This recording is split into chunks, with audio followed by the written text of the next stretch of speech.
नमस्कार दोस्तों, मैं अमरिंदर यादव एक बार फिर से स्वागत करता हूं कैरियर विहार यूट्यूब चैनल पर एक नए खुशखबरी में। और आज की खुशखबरी है पोस्ट ऑफिस में 3 तरह की जो वैकेंसी आ रही है, 3 तरह के पदों में, जिसमें से एक पद पोस्टमैन का है, दूसरा पद मेल गार्ड का है और तीसरा पद एमटीएस का है। एमटीएस जो एसएससी एमटीएस वाला जो पद निकलता है वो तो है ही, वो वाला नहीं। पोस्ट ऑफिस में एमटीएस का पद, एमटीएस मल्टीटास्किंग स्टाफ की जो पद होता है वो पोस्ट ऑफिस में भी होता है, उसके रिगार्डिंग आपको वैकेंसी आने वाली है। तो आज के इस वीडियो में आपको हम इसी के बारे में कंप्लीट इंफॉर्मेशन देने वाले हैं कि क्या प्रोसेस होने वाला है, क्या एज लिमिट होने वाला है, क्या क्वालिफिकेशन होना चाहिए आपके पास, ताकि आप फॉर्म अप्लाई कर सकें। और आपको हम सबसे पहले क्लियर कर देना चाहते हैं कि जो पोस्ट ऑफिस में जीडीएस की वैकेंसी आती है उसमें कोई एग्जाम नहीं होता है, बस आपके मेरिट के बेस पर, जो आपका 10th में परसेंटेज होता है उसके बेस पर आपका सिलेक्शन होता है। लेकिन पोस्ट ऑफिस में जो 3 तरह के पदों के लिए वैकेंसी होगी, ये एसएससी के द्वारा कंडक्ट कराया जाएगा और इसमें एग्जाम होगा। ये स्पष्ट शब्दों में सुन लीजिए कि इसमें एग्जाम होगा, एग्जाम के बेस पर आपका सिलेक्शन होगा और इसमें अच्छी खासी सैलरी आपको मिलेगी। जो जीडीएस के पद के लिए वैकेंसी आई थी उसमें सैलरी कम रहता है, उससे ये हाई लेवल का पद है, हाई लेवल के ये तीनों के तीनों पद हैं, तो उसमें इन तीनों में आपको जो है सैलरी भी आपको अच्छी खासी मिलने वाली है। तो आप सैलरी के रिगार्डिंग जो भी आपके मन में डाउट है, आप उस डाउट को पहले दूर कर लीजिए। सैलरी आपको अच्छी खासी मिलने वाली है, उसके लिए आप निश्चिंत रहें। आपको सिलेक्शन आपके रिटेन एग्जाम के बेस पर होगा, एग्जाम आपका होगा, उसी के आधार पर आपका सिलेक्शन होगा।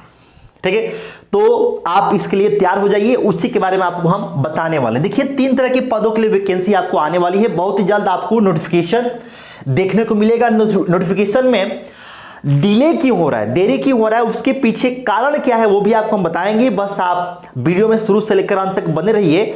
और आपसे हमारी रिक्वेस्ट होगी कि आप अगर चैनल पर नए हैं तो सब्सक्राइब करके बेल आइकन दबा दीजिए, ताकि जब भी हम ऐसा वीडियो लेकर आए तो उसका नोटिफिकेशन आप तक पहुंच सके। आपको हम बताएं कि आपको 3 तरह के पद के लिए वैकेंसी आने वाली है, और जिसमें से पोस्टमैन के जो पद होगा उसकी सबसे ज्यादा वैकेंसी होगी 59,099 इसकी टोटल वैकेंसी रहने वाली है। मेल गार्ड की जो पद होंगे इसके लिए 1445 वैकेंसी रहने वाली है। और एमटीएस का जो पद होगा वो 37,539 वैकेंसी इसके लिए रहने वाली है। तो सबको अगर आप जोड़ लेंगे ना तो ये लगभग आपको 90,000 के आसपास आपका 9-7-16, ये मतलब 1 लाख के आसपास आपका हो जाएगा। तो वैकेंसी की भरमार है, बस आपको तैयारी करना है ठीक से। इसमें एग्जाम होगा, जीडीएस की तरह आपको केवल मार्क्स के बेस पर सिलेक्शन नहीं होगा, इसमें आपको एग्जाम होना है। एसएससी के द्वारा एग्जाम लिया जाएगा, एग्जाम कंडक्ट कराया जाएगा। ठीक है, अब देखिए हम पोस्टमैन की बात कर लेते हैं। पहले हम इसको बात करने से पहले यहां पर आपको बता दें कि ये जो वैकेंसी निकलेगी, इस वैकेंसी को सर्कल वाइज बांटा गया है। जैसे आपने एसएससी में जोन वाइज वैकेंसी आता है, वेस्टर्न जोन, साउथर्न जोन, ऐसे जोन वाइज आता है ना, तो उसी प्रकार से पोस्ट ऑफिस में जो वैकेंसी आएगी इसको सर्कल वाइज बांटा गया है।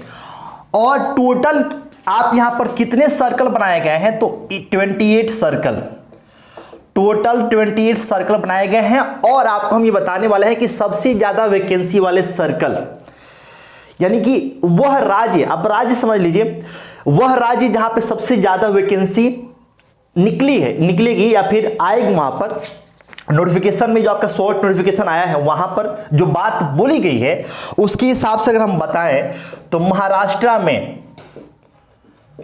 सबसे ज्यादा वैकेंसी है। इसके बाद से तमिलनाडु हो गया, तमिलनाडु सर्कल में, यूपी सर्कल में भी आपको जो है ज्यादा वैकेंसी देखने को मिलेगा। साथ में जो आपका वेस्ट बंगाल का सर्कल होगा यहां पर भी आपको ज्यादा वैकेंसी देखने को मिलेगा। कर्नाटका सर्कल में भी आपको ज्यादा वैकेंसी मिलेगा। और एमपी सर्कल,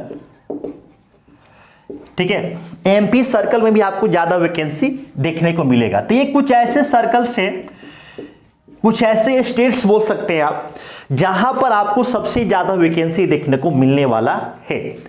ठीक है, अब हम बात कर लेते हैं कि जो ये 3 तरह के पद हैं उन तीनों में से प्रत्येक के लिए क्या क्वालिफिकेशन है, क्या इसमें आपको सैलरी मिलने वाली है, क्या क्वालिफिकेशन के साथ साथ क्या आपकी एज लिमिट रहने वाली है, इसकी हम लोग बात कर लेते हैं। तो अब पहले हम पोस्टमैन की बात करते हैं। तो पोस्टमैन में आपने अभी बताया कि इसमें 59,099 टोटल वैकेंसी है और इसके लिए एज लिमिट की बात कर लें तो 18 वर्ष से लेकर 27 वर्ष, यानी कि मिनिमम 18 साल। और अगर आप जनरल ईडब्ल्यूएस कैटेगरी से बिलोंग करते हैं तो आपके लिए 27 वर्ष एज लिमिट होगा। वही अगर आप ओबीसी से बिलोंग करते हैं तो आपको 3 वर्ष का छूट मिलेगा। एससी एसटी से हैं तो आपको 5 वर्ष का ईयर्स के फॉर्म में आपको जो है ऐसे रिलैक्सेशन मिलेगा, छूट मिलेगा। सैलरी की बात कर लें तो स्टार्टिंग जो सैलरी, इनिशियल सैलरी आप इसमें जो एक्सपेक्टेड यहां पर बताया गया है तो वो है आपका 21,700 से लेकर 69,100, 21,700 से लेकर 69,100 रुपया आपको सैलरी यहां बताया गया है। और ये ग्रुप सी लेवल की पोस्ट है, ग्रुप सी लेवल का ये पोस्ट है। इसके लिए योग्यता क्या है? योग्यता तो इसके लिए मिनिमम योग्यता 12th पास है। आप किसी भी स्ट्रीम से हैं, आप 12th पास से हैं तो आप इसके लिए एलिजिबल है। 12th पास आप हैं तो आप इसके लिए एलिजिबल है। लेकिन ऐसे व्यक्ति जो जीडीएस के तौर पर काम कर रहे हैं उनके लिए क्वालिफिकेशन मात्र रखा गया है 10th पास। अगर कोई ऐसा व्यक्ति है जो जीडीएस, पोस्ट ऑफिस में जीडीएस के तौर पे काम कर रहा है, जीडीएस के पद पे काम कर रहा है, एज ए जीडीएस एम्प्लॉय के तौर पर वो काम कर रहा है, तो उसके लिए क्वालिफिकेशन क्या रखा गया? 10th पास, बस ये रखा गया। साथ में कंप्यूटर का जो बेसिक नॉलेज है, कंप्यूटर बेसिक नॉलेज आपको होना चाहिए, बेसिक नॉलेज आपको होना चाहिए। ठीक है, तो कंप्यूटर का बेसिक नॉलेज आपको होना चाहिए। यहां पे कोई डिग्री वगैरह नहीं मांगा गया, बस आपको कंप्यूटर का बेसिक नॉलेज होना चाहिए, उसकी जानकारी होनी चाहिए, ये आपसे कहा गया। ठीक है, और इसका एग्जाम पोस्टमैन का, मेल गार्ड का और जो एमटीएस की वैकेंसी आएगी उसका एग्जाम एसएससी वही स्टाफ सिलेक्शन कमीशन वाला वो कंडक्ट कराएगी, उसी के थ्रू आपका एग्जाम होने वाला है। ठीक है, अब हम मेल गार्ड की बात कर लेते हैं। तो मेल गार्ड में जैसे कि आपको बताया कि 1445 टोटल वैकेंसी रहने वाली है। इसके लिए भी एज लिमिट आपका वही 18 से 27 वर्ष जनरल वाले के लिए रखा गया। ओबीसी से है तो आपको 3 वर्ष का एज में छूट मिलेगा, 3 वर्ष। और अगर आप एससी एसटी से हैं तो एज में आपको 5 वर्ष का रिलैक्सेशन देखने को मिलेगा। ठीक है, सैलरी इसका भी वही है कि 21,700 से लेकर 69,100 रुपया इसका भी आपको सैलरी बोला गया है। इसके लिए भी योग्यता की बात कर ले, क्वालिफिकेशन की बात कर ले, क्वालिफिकेशन मिनिमम रखा गया है 12th पास। आप किसी भी मान्यता प्राप्त कॉलेज से, यूनिवर्सिटी से ना, आप जो है कम से कम 12th पास आउट हो, आप इसके लिए एलिजिबल हैं। इसमें भी वही बात बोला गया है कि अगर आप जीडीएस के तौर पर कार्यरत हैं, काम कर रहे हैं, तो आप अगर केवल मैट्रिक पास से 10th पास आउट हैं तो आप इसके लिए एलिजिबल हैं। साथ में यहां पर कंप्यूटर का basic knowledge, computer basic knowledge आपको अगर है तो बहुत अच्छी बात है, इसका कोई सर्टिफिकेट वगैरह आपसे नहीं मांगा गया। ठीक है, अब रह गया तीसरा जो पद है, तीसरा पद कौन सा है भाई? तो तीसरा पद है एमटीएस का पद। तो इसके लिए अभी कुछ नहीं बताया गया है क्लियर कि इसमें एज लिमिट क्या रहने वाली है, इसके लिए क्वालिफिकेशन क्या रहने वाला है, ये आपको नहीं बताया गया है। और इसी की वजह से वैकेंसी का नोटिफिकेशन या फिर कह लीजिए कि कब से इसका फॉर्म फिलअप होगा, नोटिफिकेशन आएगा तो क्लियर पता चल जाएगा। तो न नोटिफिकेशन आ रहा है न कब से इसका फॉर्म फिलअप होगा, इसका कुछ क्लियर आइडिया लग पा रहा है। ठीक है, बस इसी की वजह से, एमटीएस की वजह से इसमें अभी तक आयोग के द्वारा, बोर्ड के द्वारा आपको ये क्लियर नहीं किया गया है कि इसमें योग्यता क्या होगी और इसके लिए एज लिमिट क्या होगा। बाकी इन दोनों के लिए क्लियर कर दिया गया है।